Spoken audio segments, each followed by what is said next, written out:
Let's take a step back for a second and think about something that has been with us since the dawn of civilization. The state, the government, the systems of power that manage the structures of our societies. What is the state designed to do? At its core, the state exists because of scarcity. It manages limited resources and ensures that those in power continue to hold them. For thousands of years, this scarcity has been the foundation of every civilization, from ancient kingdoms to empires to modern nation states. Every form of governance that has ever existed has been predicated on the idea that there's not enough for everyone, and therefore, someone must control who gets what, when, and how. But what happens when we move beyond scarcity? What happens when we design a system where abundance is the norm, not the exception? The answer is simple. The state, as we know it, begins to wither away. This is the ultimate evolution of government under Enlightenment Socialism, a society designed to eliminate scarcity and let the systems of production and distribution do the work without coercive power structures. The role of the state has always been about managing who has access to resources, whether it's land, labor, money, or even information. The state has been the mechanism by which society ensures that resources are allocated in a way that supports the prevailing power structure. The state creates laws, regulations, and enforcement mechanisms to protect property rights and preserve the system of inequality. This isn't an accident. It's by design. Historically, the state has been a tool to maintain the social order of the few over the many. In a world of scarcity, someone has to decide who gets to eat, who gets to live, and who gets to prosper. And that someone has always been the ruling class. This system has been sustained by the idea that resources are limited, that there's only so much to go around. In this framework, the state is necessary to ensure that the wealthy and powerful continue to control the majority of the resources, while the masses scramble for scraps.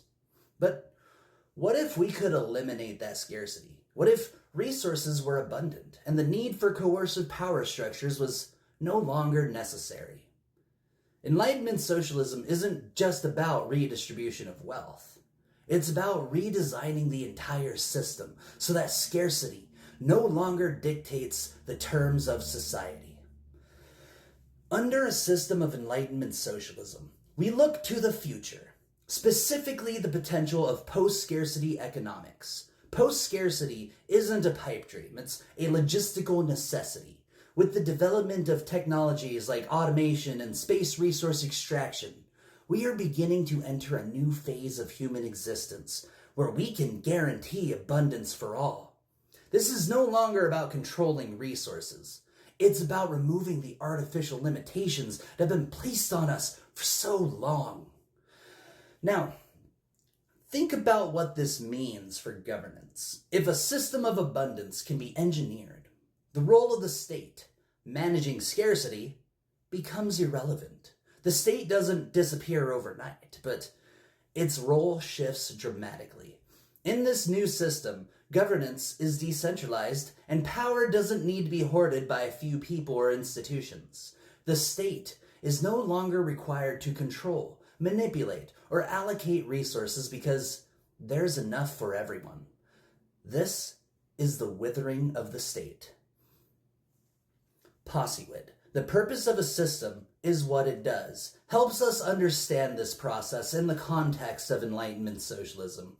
A society that is designed to remove scarcity must function in ways that eliminate the need for coercive power. It doesn't promise a utopia of perfect equality, but it guarantees that no person or group can systematically deprive another of resources unjustly. And this is where Enlightenment socialism differs from the systems that have come before it. The systems we have now are designed to create and perpetuate inequality. They are designed to hoard resources and concentrate power in the hands of a few. But under Enlightenment Socialism, the system is designed to guarantee abundance for all. This creates the conditions for real freedom. Freedom from economic dependency. Freedom from coercion. Freedom from the systemic forces that have held people down for centuries. This leads us to the natural evolution of governance in a post-scarcity society. As the systems of production, distribution, and administration of society move into full automation, and the state's role as a coercive force becomes obsolete, the function of governance becomes less about enforcing laws and more about facilitating the smooth operation of society. Under Enlightenment Socialism, power is decentralized. Communities make decisions based on direct democracy, where every individual has a say in how resources are allocated and how decisions are made. There is no room for authoritarian creep, because the systems in place are designed to prevent it. We aren't talking about a government that slowly fades away in a vacuum. We're talking about a society where the systems themselves do the work, and the need for oppressive structures is gone. With the proper design, the state becomes a relic of the past. As resources become abundant, as scarcity is engineered out of existence, the systems in place will begin to self-correct. There won't be a need for constant intervention because the very mechanics of the system are designed to produce the desired outcome. In the traditional system, the state is a tool of the elite, constantly reinforcing their position at the top.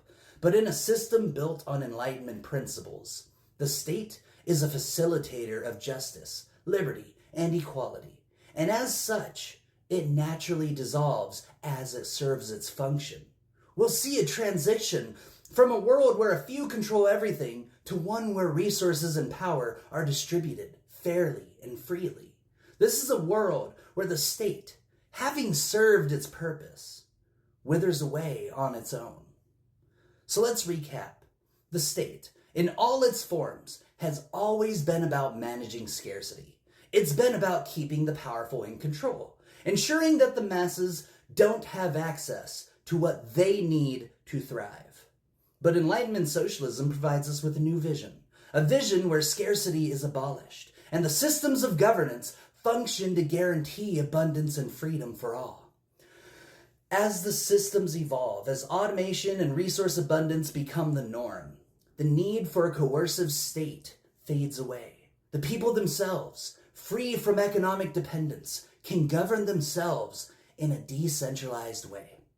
This isn't utopianism.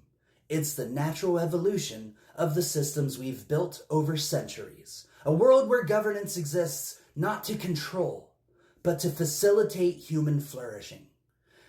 And that's why Enlightenment Socialism is the next true step for humanity. It's not about reforming a broken system. It's about creating a new system that does what it is designed to do.